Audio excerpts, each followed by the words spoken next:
Hello, everybody, and welcome back. My name is Deborah Peters, and thank you for joining the Deborah Peters Show. Whoa, do I have a whopper of a topic for you guys today. And before we get started, before I introduce my most esteemed guest, I just would like to give you a little bit of a thank you for subscribing and liking and sharing this show with all of your colleagues. We are making a massive difference. And that's because this show is all about consciousness. You can't get through life without raising your consciousness if you want to be happy and healthy and wealthy. You just have to keep growing you. And in order to do that, you have to become self-aware. I mean, you don't have to do anything, of course, but it's a choice, right? You want to thrive. You want to be happy. You want to be healthy. You want to have great relationships. You want to have your freedom. And so this is the show for that, because this show is all about raising your consciousness, getting in touch with your greatness, reconnecting to your divinity, and knowing that your mind is your superpower and it's what you co-create with. So today's guest is no stranger to this show. And I love to do these sort of controversial deep dives into topics that most people are afraid to talk about. Oh, yeah. I love it. And just tell the truth, just say it. Sometimes we just need to say it out loud, and then everybody's like, oh, finally, somebody said it. So today, my guest is Chris Neal. Thank you so much for being here, Chris. It's a pleasure. Thank you so much for inviting me. Yeah. Chris has a wonderful company called Vivo HRT, which stands for hormone replacement therapy. And I'm Chris's biggest fan. I've worked with Chris now for years, and I just really appreciate the services that your company has to offer. It's definitely changed my life and the lives of my clients. And Chris just has this incredible background in the medical profession. I call it the medical industrial complex. And he just comes with a lot of wisdom, and he's straight talk. He just says it the way it is and doesn't mince any words, which is my style. So today we're going to get into a topic that I think has pretty much been hijacked, by the legacy media, and it's a false premise, and it's masculine toxicity. That's right. Particularly in the workplace. And it's like, listen, I get it. I've been a leader in a male-dominated industry for years. And I remember when I first started as a professional speaker, there were maybe a handful of women that were getting big gigs, platform speaking gigs, and the rest were all men. And but I just never really felt like I needed to ask permission. I just said, I have a talent and a gift. I want to be of service, and I showed up. And so I do understand that there can be sometimes a bit of a pushback from some men that are used to holding court, if you will. But then, the flip side of that is, if you want it, go for it.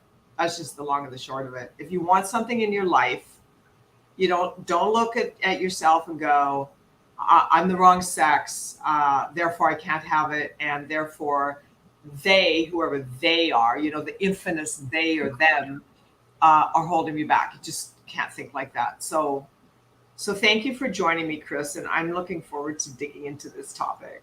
Oh yeah. Now, and we can go into a lot of things. I like to begin with science, because scientifically, obviously, men and women are different. We have an XY chromosome versus an XX chromosome, and that's the most simplistic way to describe it. And then it just gets more and more complicated from there.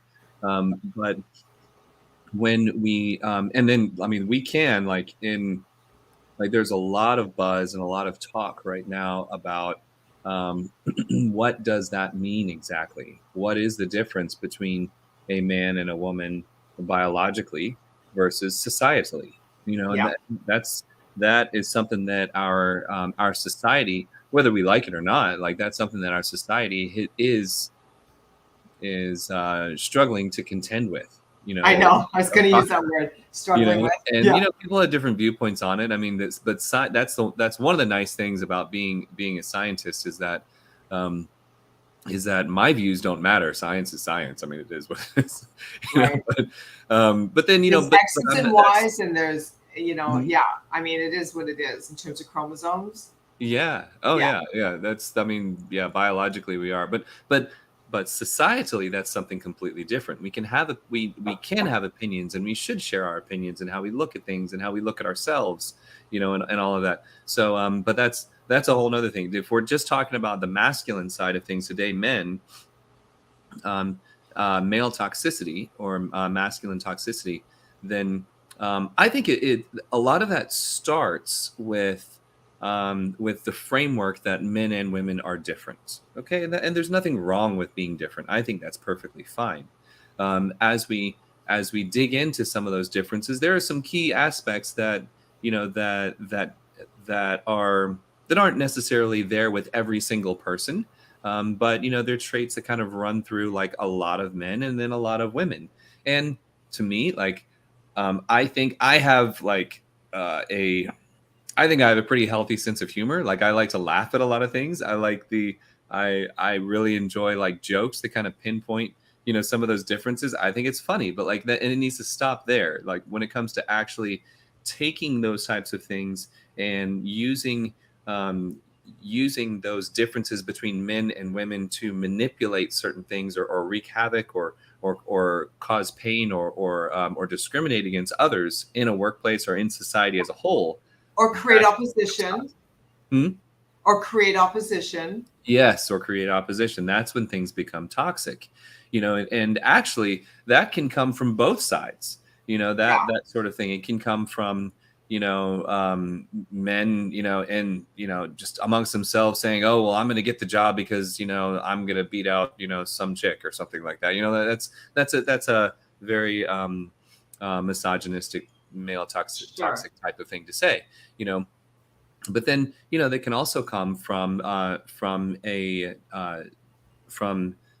women getting together and talking trash about men, and then and trying to downplay that. It's the same thing, and also so I think just being cognizant of that is what, and being aware of that, like you said from the beginning, like one of the key components of this podcast is awareness, Yeah, and I know politically, like like people have tried to hijack the term woke, you sure. know, and for several things, and very few people really actually know what the word really means, I you know.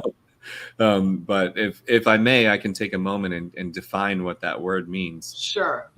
That term actually came from a singer about can't remember when it was. It was maybe 4 years ago, 4 or 5 years ago. She's a singer. You might have heard of her. Her name is Erica Badu.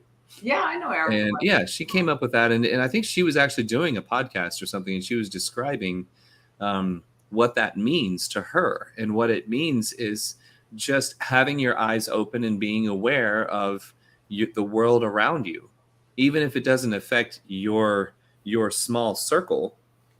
You know, starving kids in Africa don't necessarily affect, the food on my table, but I'm still aware and awake of the fact that that's happening over there and it's impacting them. And I care about that. So I'm woke to that idea. And that's basically it, But so today, that woke is not used to be about awareness.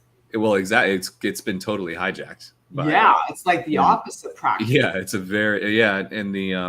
And some people have, hijacked it to be some type of negative thing, but that's actually what the actual definition of, That's you know, funny because when the pandemic first started, that word was becoming well known, and in a completely different context, like more in the context of what you're saying, rather than in the context of really what it means now. And and then they now, brought it on. There was a lot of protests and stuff with Black Lives Matter and things like that. And that's when that word came along with that. So people that had heard it for the first time associated with protests and the BLM movement, they were able to just kind of distort it into something that it's not at all. Because yeah, Erica Badu did a really interesting podcast where she just sat down and just described really from a holistic perspective, like what it really means.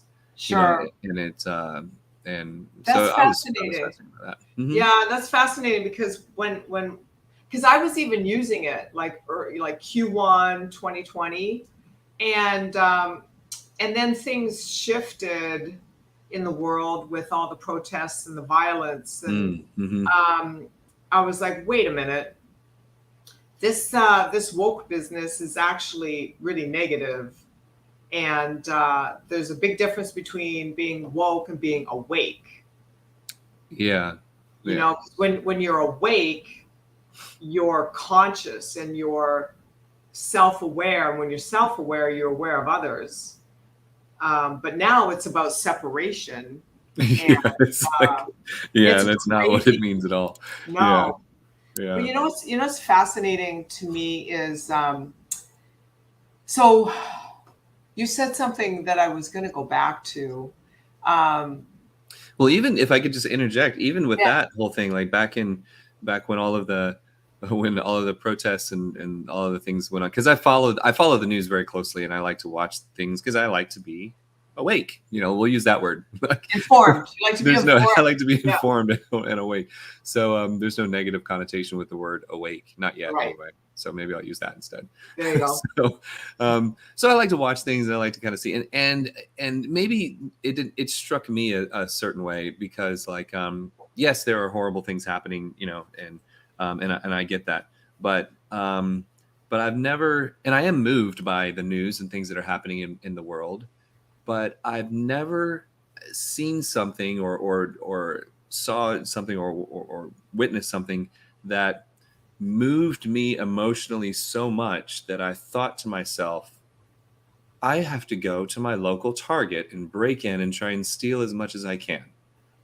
I don't know what it would take in order to, and that's what kept, you know, I kept thinking to myself, like, what would it take? What would have to happen to move me to the point where I'm going to go and destroy my society or whatever? Like, I can't follow that process. But then, like, a lot of the movement was, a lot of the positive things or positive protesting they were getting after was also hijacked by negative people too. You know, that was all contracted. So when all that was going on, I lived in a penthouse in downtown LA overlooking the freeway. Oh boy. And I could see right down Wilshire into downtown. I could see the 110 freeway north-south. I could see the 101 freeway interchange. I could see all the way down to the 10 freeway. I had this massive view. Yeah. I was in a corner unit, and I watched all the riots from my rooftop. Oh my gosh. All the riots. And then when I would drive to wherever and use the on-off ramps of the freeway, or maybe down an alley to use a parking structure, there was all these bricks left over from the protests. So I did a little research, and what I come to find out is there's companies that will stage all your protests for you. If you have enough money, they'll recruit all the protesters, train them on your message, make all the signage, do all the social media, haul in the bricks or whatever it is you want to use for destruction. Molotov cocktails. It's turnkey. You don't even have to show up yourself. Wow. Yeah, that's the thing now. That's amazing. That's a big money maker, and we all know who is funding those. Jeez, that's crazy. That is so crazy. I just don't get it. I see those things, and I just think to myself, oh my gosh, I just think to myself, like, how I couldn't bring myself to go and do that. Like I don't know. Like, I don't have time for that nonsense. I have I got to go to work. to get after Yeah. and a life Yeah. to live, Yeah. You know, but still I feel for the actual like cause, that they're trying to go for, whether it's police brutality or whatever it is, or like, I get it, I get that, but it's the how we respond to it and the action that we take. Well, there's so many ways to accomplish something. There's an infinite number of ways to accomplish something. And see, I want to circle this back around to health, because when we look at health, human health, there's many, many ways to create great health. But I really feel like the best ways all fall under some sort of self-awareness process. Because if you're just going to a physician, complaining about your aches and pains and getting a prescription that masks things, there's no self-awareness in that. Mm-hmm. Now, every physician has a different degree of speciality, and who they are as a person determines their approach to their interaction with the patient. I mean, I've even had physicians in my past that have said, you just have to lay off the carbs, Deborah, and you'll be fine. Which was like, what? But they were straight shooters, and not everybody's wired that way. Again, the medical profession wasn't set up the way it is today, and the pressure that's on. But I really feel like what you're doing and what you bring to the table to your patients and your clients is another level, because it's a conversation, first off, around, well, who are you, and how are you becoming more of you, and what's missing in that gap that I can help you with. Oh yeah, and I appreciate you pointing that out, because it is a really big it's a big key factor as to what we do, because it's important. And when you put that in as a part of your regular routine, you pick up on a lot of things that you otherwise would have missed. I talked with a young lady, a couple weeks ago, and she was telling me about how she'd like to lose weight and how she just doesn't feel, quite as energetic, and how things are going. This is just a very simple example. And and she started the conversation telling me what medication she needs. And that was her introduction. Yeah, it was like, I think I need this medication. I've already talked to my doctor about it. I've already researched it. My doctor thinks I shouldn't be on it, and I need you to help me convince him that that's the medication for It's like, awesome. Okay, let's take a step back and say, hello, how are you? So come to find out, she was finishing up a graduate degree program. She's, which is very stressful in itself. She's moving to a completely different place, new job and everything. And then, so she's kind of in between all of that. And so there's a big transition going on in her life. And, because of everything, finishing up the program and like stuff, she hasn't exercised. She hasn't so a lot of her lifestyle is just completely in chaos right now, which, I mean, we've all been there before. Like, it happens, but so first things first, let's get set up on some sort of regularity with our lifestyle. Let's do the things that we can do first, and that goes with, diet and exercise, understanding what that means. If you've been in school pretty much straight through, like college and graduate school, like, you haven't had time to really pick your head up out of the water and breathe for a minute. It's pretty rough. And then, so getting back to that exercise, diet, the routine, and seeing what your body does, just being in a more open and peaceful state.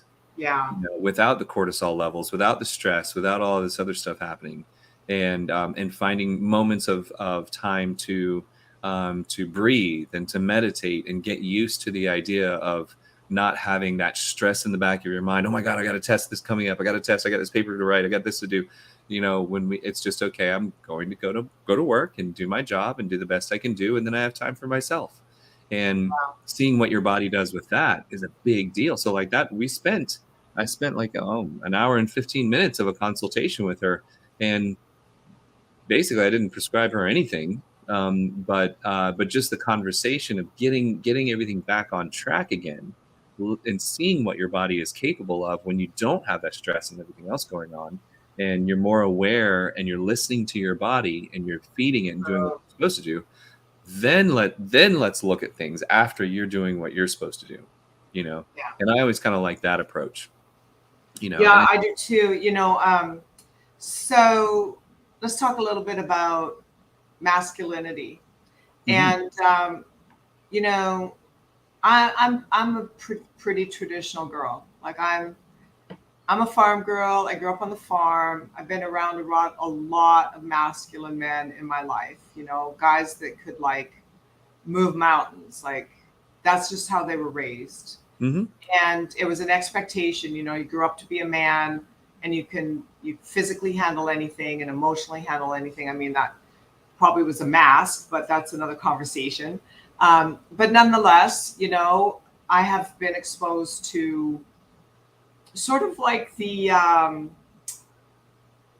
what would be the terminology? Kind of like the male knight, like they're fearless, And so obviously I find that appealing because that's part of my programming. Then I moved to the city. No different. They're not in the city. Very few of those boys are in the city. Yeah. Just because they can't handle the nature of the city. There is no nature in the city. And so that's another part that goes along with it, is like the hunter-gatherer mechanism and the live off the land and, just resourcefulness. Oh, yeah. And the ability to conquer anything, which for a woman, I think, as long as it's not toxic and they're not chauvinistic about it, let's say they're healthy about it. For a woman, that can feel really good, like protective and safe, and where you're in this environment where you still have your freedom and your autonomy, yet you feel protected and whatnot, and you can flourish. And so over the years, I've seen a massive breakdown and destruction of that thing, that concept. And at the end of the day, whether you're throwing hay bales on a farm or you're suited up on Wall Street, it can be the same level of testosterone getting the job done. And testosterone, when I use that word, I kind of use it like tongue in cheek. It's like, for me, it represents assertiveness and get after it kind of energy. And it's a diminishing return. Like it's been on this downward spiral. Oh yeah. And it's, I'll tell you what really tipped it for me was while I was living downtown LA in that penthouse, I picked up a video on social media of a bar that was maybe 8 blocks from me. And outside the bar, there was a fight going on.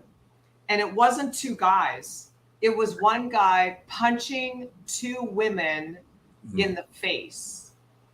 And he went after one, and the other one tried to defend her friend, and then he went after her. And I mean, that was appalling and vile in and of itself. But what made it even like infinitely worse was there were guys standing around watching. Oh, hell no. Yeah. So I'm asking myself, what the hell has happened to us? Where I come from, even if the woman was a lunatic and caused it all, the other guys would not let that happen. Yeah. Yeah. And so we have a problem on our hands, and Mhm. it's a narrative. It is. I believe it's a political agenda. Um, it is a physiology. It is affecting our biology. Hmm. It's to me, it's like the destruction of the masculinity in our world, in our society. And when we destroy that, who's going to stand up? Yeah. Who's going to stand up and defend the home and defend the community? You know, when those BLM and Antifa riots went on in downtown Los Angeles, there's a big jewelry district downtown. Hmm. It's been No, there that, forever, and yeah. they're moving diamonds and like millions and millions of dollars worth of product all over the place all the time, plus Hmm. cash. And the stage rioters showed up at somebody's jewelry store, and it was the Armenian community, and those boys showed up in mass with automatic rifles and said, "You ain't coming in here." Good. Yeah. Good. Yeah. So Yeah. so what's going on in terms of the chemistry of our men in this society, Chris? Well, I think we have to be very careful about how we define terms first off, Of because course. that's the way that is the method that others use to hijack terms Yeah. and turn them into something that they're not. So I think masculinity in general, if you just like throw masculinity out into our society right now, just the word itself, you get a lot of negative stuff about that when there really isn't anything negative about just being masculine. The way You know you what? described masculinity from the beginning, you Yeah. know, I'm I'm a bit of a hybrid because I was raised in the South, so I was very much raised that way too, and you're a man, you're tough, you work hard, you don't complain because nobody wants to hear it anyway, and you just push through and you take care of your family, and then and you take care of your woman, and that's what you do, and that is your role, and so I'm very much like that, and my wife she was raised on like definitely in like a farm community in Idaho. So she's very much of the traditional uh, wife standpoint, with that too, like as Yeah. far as supporting her husband and being very feminine. Feminine's not a bad word, I love it. and then Yeah. we work together. So and we work together really well. But then I've also like spent a lot of time in the corporate world and like in cities and stuff. So and I like to stay awake about things, so like I get the city life too, um but I think we have to like I would venture to say that all of the men that you talked about when you made your description in the beginning, they don't feel this urge that they have to display their manhood to everybody around them. Sure. They don't have to get on a podcast and talk about how manly they are. Yeah. I mean, and that because and that's a very distinctive thing. Like when does masculinity become toxic? When is it just okay? This is how I am. This is how I choose to live my life, and if uh, and that's just me. Now I don't have to put that on other people. If you don't live your life like the way I do, then you're not a real man. Like that's not good. Obviously. Right. You know. Yeah, it's not about judging. Yeah. I'm And just asking a question of we've got this narrative going on that if you are masculine, if you do have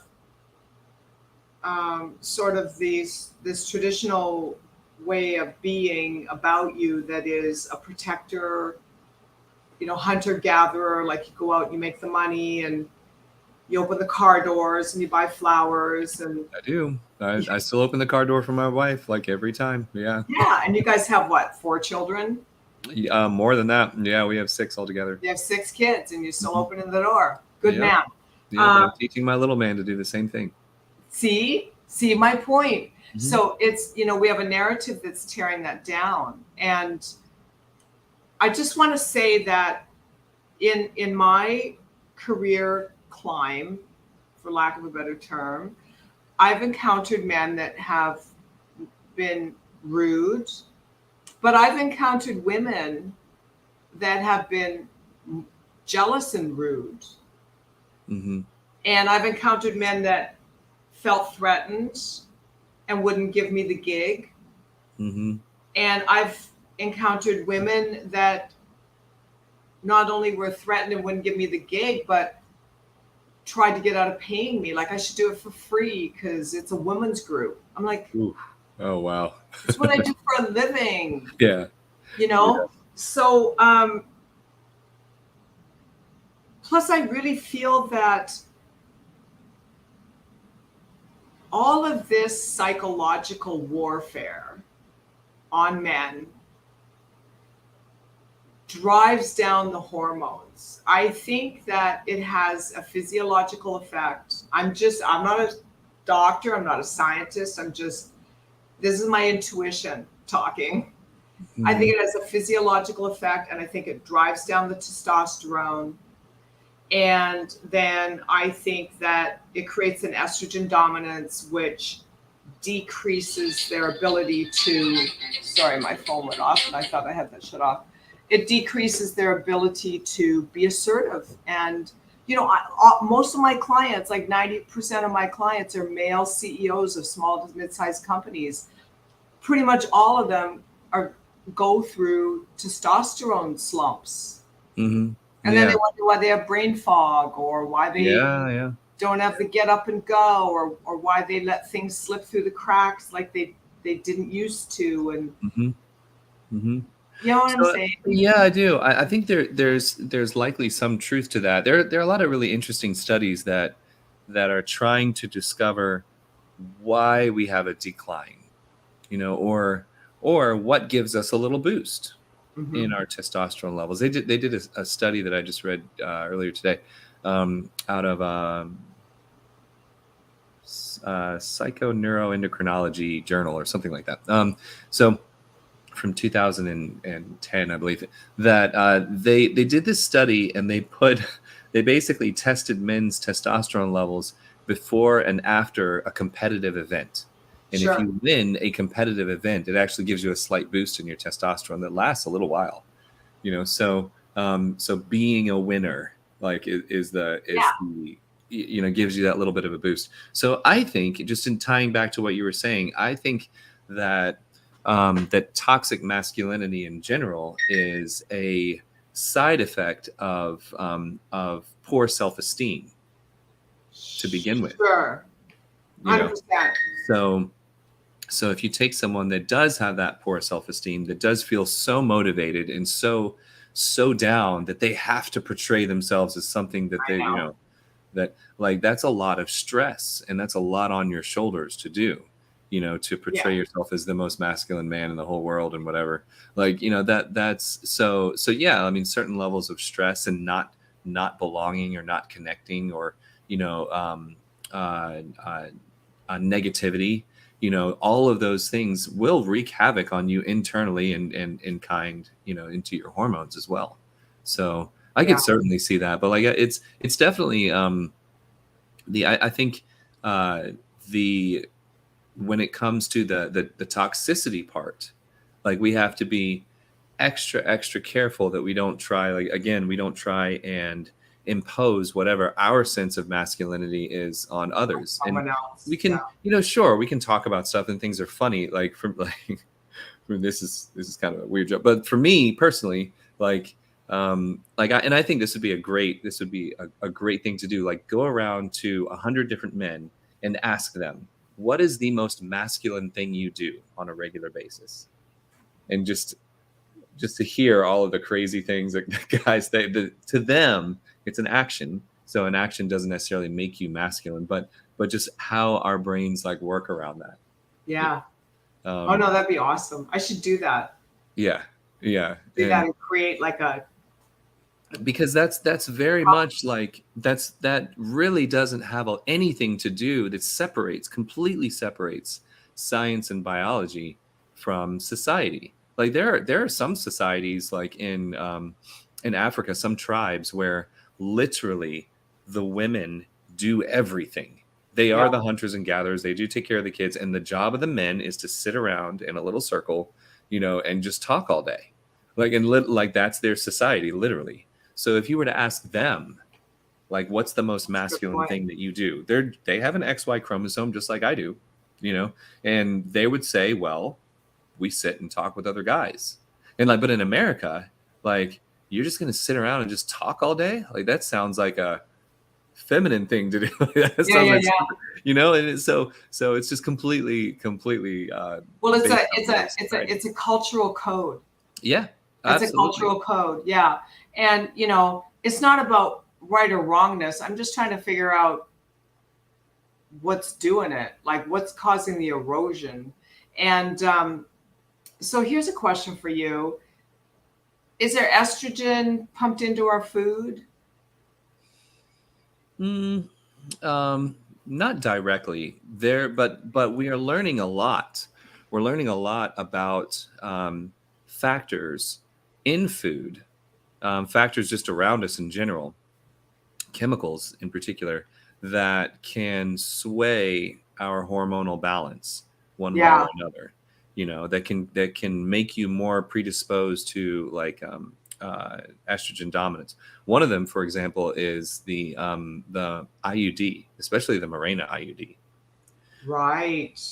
Yeah, that one has a profound effect on how your body handles hormones. Not necessarily changing the hormone levels so much, but it is going to have a drastic effect. Like, I mean, the order of like 2 to 3 to 4 times the effect of what estrogen does in your body versus someone else. Yeah. You know, Yeah.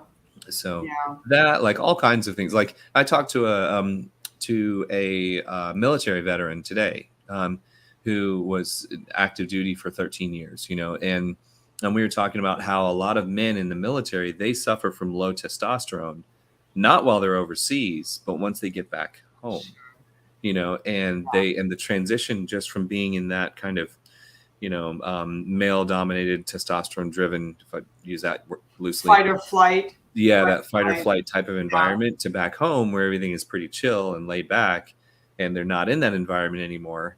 They're tired all the time. They don't have the same motivation. They don't have the same drive, and their sex drive crashes. They start putting on weight, and they don't understand why, and um, they have brain fog, and they go to things to try and bring themselves back again. So I'm going to start taking uppers. I'm going to start drinking more caffeine Mhm. and Red Bulls, and that maybe I need to be on Adderall, and then now I can't sleep, so I'm going to drink a little bit, probably more than I should, in order to make sure I can sleep at night. And it puts us into this treatment of something that's not the real issue. Yeah. So it's interesting. There's so much more that we're learning. Like, another one is, if you take, like, everybody knows that if you take, like, a group of women, let's say 20 women that work in an office, Yeah. after a couple of months, they're going to start having their cycle around the same time. Sure. Why is that? Like, that, we have no idea really, but we know there's got to be something to it, but why is that? How is that connected through the air? Like, our hormone balance. Well, quantum entanglement. We used Yeah. to call it the 100 monkey rule back in the day Mhm. when I first started coaching. The 100 monkey rule stated that you could you could do something with a group of monkeys on an island, and when the 100th monkey repeated the behavior, then the next island over, without there being any interaction, the monkeys would begin the same behavior. Oh, And now they wow. call it quantum entanglement. Yeah. It's energy. Everything's energy. And Yeah. that's So there's why I'm so many saying connections. about, yeah, Mhm. that's why I'm saying about, the the narrative and the constant negativity around what masculinity is. I mean, it's Well, I okay. will say this. I will say that, just so I can put a fine point on that. Yeah. I have in my experience, and for a living, I have to interact on a deep level with, well, men and Yes. women, but specifically guys. I have to interact with guys who are low testosterone and guys who are higher testosterone. So I have to interact with them on a daily basis. Hormonal guys. We'll just call it that.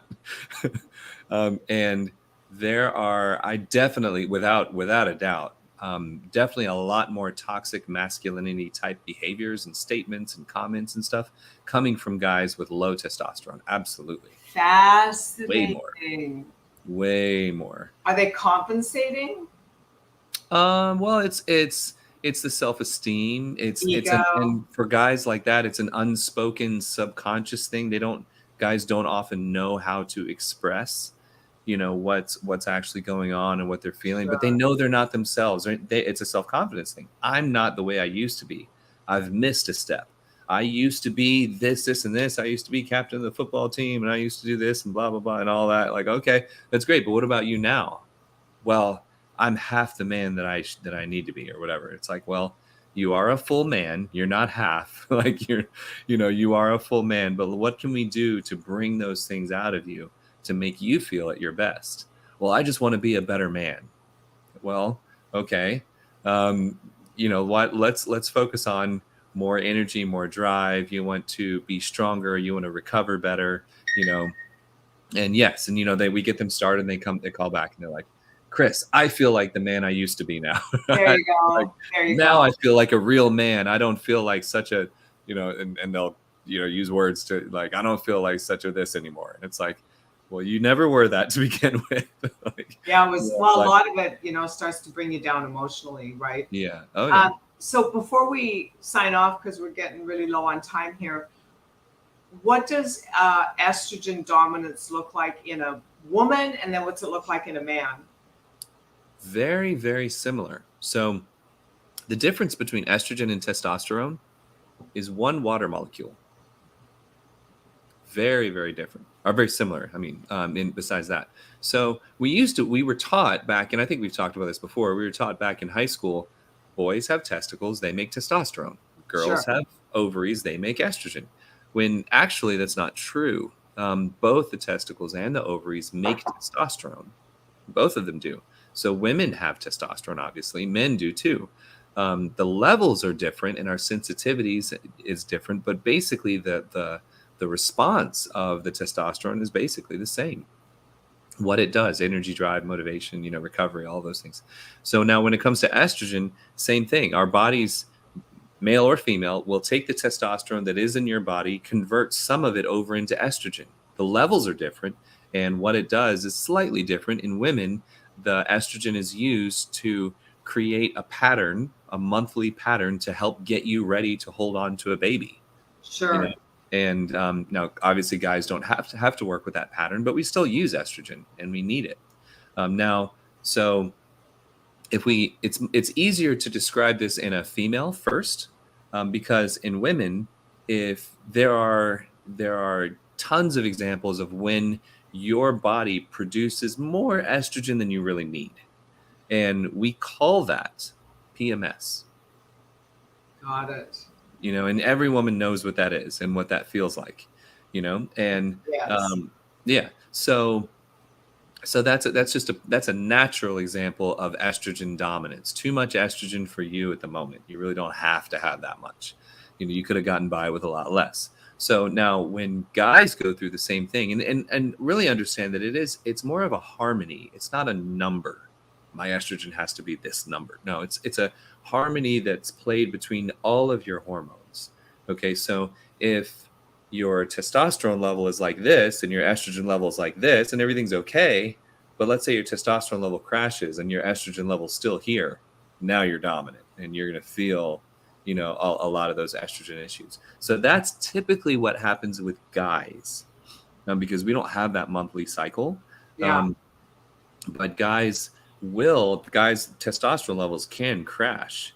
And when they crash, not only do they miss out on, the energy, the drive, the motivation, all that other stuff that testosterone brings, but now you're estrogen dominant. So your estrogen is in control of the whole room, so guys basically get into they get into a state of PMS basically. Sure. You know, I'll have wives call me up and say, Chris, you have to do something about my husband. He has PMS. And I'm like, what do you mean? She's like, I know what PMS is and he's got it. Like, okay. You know, and sure enough, you're right. You know, but yeah, so that's the science behind that part. That's fascinating. This is such a deep topic. How about for women with estrogen dominance? It changes your body shape. I know for me, when I had estrogen dominance, I had a lot of weight on my hips, my butt, my Mhm. legs, and I just couldn't shake it, man. Like I could Oh yeah. I could squat hundreds of pounds and it just would never go away. Yeah, well, water follows estrogen. So if your estrogen is too high for you, then you can easily hide 10 pounds of water, 10, 15 pounds of water on your Sure. body. You know, so yeah, so there's some really good supplements to help with that. One of them is called DIM, DIM, diindolyl methane. Um, Taking that, you can find it anywhere. It's really inexpensive. It's a great estrogen supplement that you can take every day, generally 200 to 250 milligrams. Another one that's very healthy is called calcium D, the letter D, Yeah. glucarate. 500 milligrams of that one. You can even combine the two. I recommend those to my female patients or even male patients, but especially female patients that are suffering from irregular periods or suffering from PMS and things like, or other estrogen dominance issues, acne during that time of the month, like night sweats, hot flashes, like those things really help. So it's important though to understand that, and the reason why there's so much pushback in the Western medical community with the term estrogen dominance is because there's not a definable Right. reference range for that. There's not a number. It's more of a Like it's a more personal. of a yeah, it's a very personal thing. You know, if you have too much estrogen for you, and Western medicine likes for there to be a number on a piece of paper. If you're in the green, then you're good. If you're red, then you're bad. And you know, and what unfortunately the human body is not a it's not a digital machine I that know. we can just compartmentalize into sections and it's all numbers like a robot. We're a very organic, free flowing machine that has more to do with like harmony and flow together, how all the hormones work together. So I have a So question. mhm. So does estrogen dominance, insulin resistance, and inflammation kind of connect to each other? uh, in a way, they cross paths, you know, but they're not really linked. Okay. You know, you could have So if either you one have, independently. so if you have estrogen dominance, can you adjust it through changing your diet so you don't have so much insulin resistance? Unlikely. Okay. Yeah, that doesn't. Yeah, it's So the adjustment in your diet for inflammation and that insulin can happen. resistance is like over here, Hmm. and changing estrogen balances are over here. Yeah, yeah, Got it. yeah. And then what about testosterone for women as a supplement? Oh yeah, yeah. So like I said before, like women do need testosterone. It is very important for those same benefits. Has nothing to do with being masculine. It has to do with your energy, your drive, just having that get up Yeah, go and that upbeat, bubbly personality that you used to have, and now it's like, oh yeah, I don't want to get through this again. You know, right. like that's the big difference. You know, for women, sex drive, recovery, sleep Sure. plays a big part of it, you know, and definitely like your ability to body sculpt. You know, you're working out and doing all this stuff and Mhm. nothing's showing. You know, that's testosterone. So concentration, that's a big one. You know, Yes. for men and women, like how well you concentrate during the day, and then people find like, oh well, I just need if I just get another cup of coffee, or I just need a Red Right. Bull to make it through this. You know, and when really like it's your body talking to you and telling you, hey, something's not right. Something's off. Help me out here. I don't need a Red Bull. Like I need something else to get me optimized, you know? Yeah. Well, And it's definitely made a difference in my life.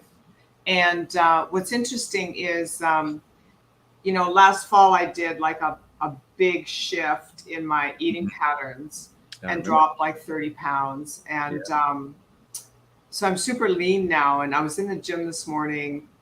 Um, and I was doing back, which by the way, that's why I keep moving around in my chair. Yeah, I haven't done a back workout like that in a while, so I can imagine tomorrow I won't be doing much. But good for you. yeah, thank you. But while I was in there and I was doing bicep curls with the dumbbells, I was like, wow, I am super lean. Now I can just focus on putting on some muscle. There you go. Yeah, I'm really happy about that, That's great. Yeah. Well, when your testosterone is optimized, your body is now willing to work with you instead of against you. Yeah. And that's a big part, So That's a now big that it's part. working with you, you can do anything. Yeah. When your testosterone is optimized. Mm-hmm.